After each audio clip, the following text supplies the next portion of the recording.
Армысыздар. Менің есімім Айсұлтан Мұхамеджалы Жақыпов.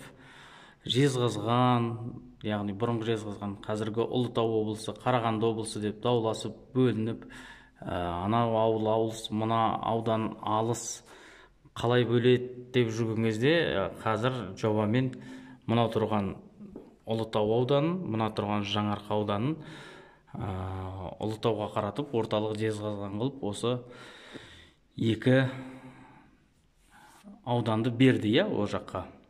Енді соңғы шешім шыққан жоқ. Айтқым келіп отқаны, тек қана аудандарды емес, осы ауылдарды да бір қарастыру керек негізі. Қай ауыл қайда қарайтыны. Мынау тұрған Жамбыл деген ауыл.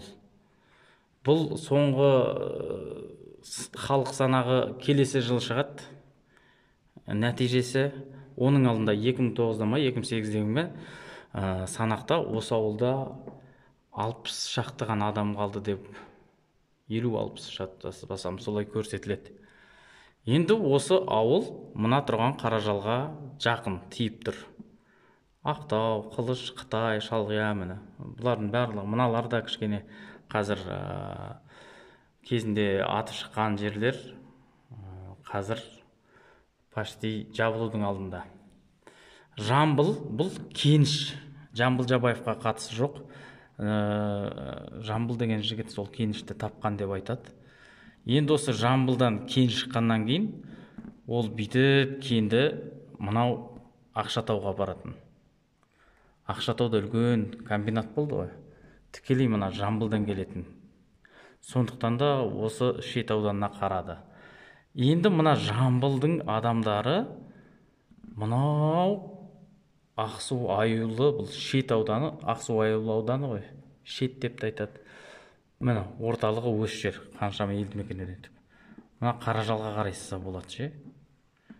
Жаңарқа міне, бәрібір жақын. Мынау шатаспасам ара қашықтық 350 немесе одан да көп. Енді бұдан да күлкілі, бұдан да абсурды. Бұл ауыл болғаннан кейін, елді мекен болғаннан кейін бір ауылдық округ бір әкіматқа қарайды ғой. Мынау Жамбыл, мынау тұрған Красная Поляна ауылдық әкімдігіне қарайды осы. Осы округ. Красная Поляна. Мына Дария, Красная Полянаға, мына Дария қарайды. Сосын бүйтіп, мына Жамбыл қарайды. Ана Красная Полянаға. Қараңыздар, Жамбыл қайда, Красная Поляна қайда. Красная Полянаңыз мына Қарағандының түбінде тұрған. Красная Поляна мен Жамбылдың ортасы қанша. Облыстың жай күйін айтып, біз ауылдарды ұмытып кетеміз. Ауылдарды да әдемілеп бөлу керек. Ол мына ауданға қарай ма, мына бір ауылдық округке қарай ма, қай әкімдікке қарайтын барлығын біз бөлуіміз керек. Жамбылды қараңыз, Красная Полянаны қараңыз. Міне.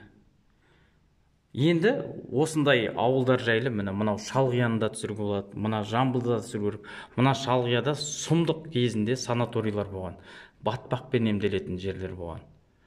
Қазір жоқ, біреудің жайлауы ғана болуы мүмкін бұл. Жамбылда енді қанша халық бар екен қазір білмеймін. Мен Алла қаласа жазда 12 деректі фильм түсірем шағын YouTube форматындағы. Яғни кезінде дүрілдеп, одан кейін қазір өліп қалған, семіп қалған, мектептері жабылып қалған, мектеп жабылды дегенше ауыл өлді деп есептеу керек. Қыстақ болып қалған ауылдар жайлы деректі фильм. Ұмытылған деп аталатын серия. Ұмытылған деп айтам, ұмытылған. Бір жағынан шәкәрімнің бүркеншік аты, екінші жағынан бұл ұмыт қалған жерлер ғой, ұмытылып кеткен жерлер. Осыларды кішкене еске аламыз. Шалғия түсу мүмкін, осы Жамбыл түсу мүмкін. Мына жерде тұрған міне, мына жақтарда міне Алғабас деген ауыл бар. Айнабұлақ деген ауыл бар міне, мынау Айнабұлақ. Кезінде Жаңарқада егіннен осының алдына түсетін, бұл ауылдың алдына түсетін ауыл жоқтын. облыс көлемінде үлкен ететін. Ыспыту дейміз ғой. Ыспытудың бүкіл егіні барлығы осы жаққа салынатын. егіні сұмдық шығатын. Қазіргі мынау Нұра жақта егін жақсы шығады ғой, Қарағандыда. Дәл солай сол аты шыққан жер болатын. Бұл жерде қазір тозып тұр. Біраз жерлерге барамыз, біраз тіпті Павлодар, Ақмоланың бір-екі ауылына бару мүмкін. Сондықтан да сол маған мысалы осы Қарағанды облысы көлеміндегі мына ауылды түсіріңдерші деп ұсыныс айтуларыңызға болады. Бұл жұмыс Интерньюс грантының аясында атқарылады.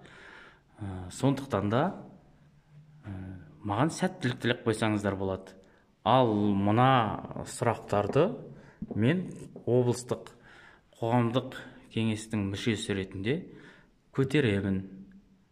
Анау Жамбыл неге Красная Полянаға қарау керек? Бұл жерде өзі адам қалды ма? Барып өзім көзіммен көретін болам.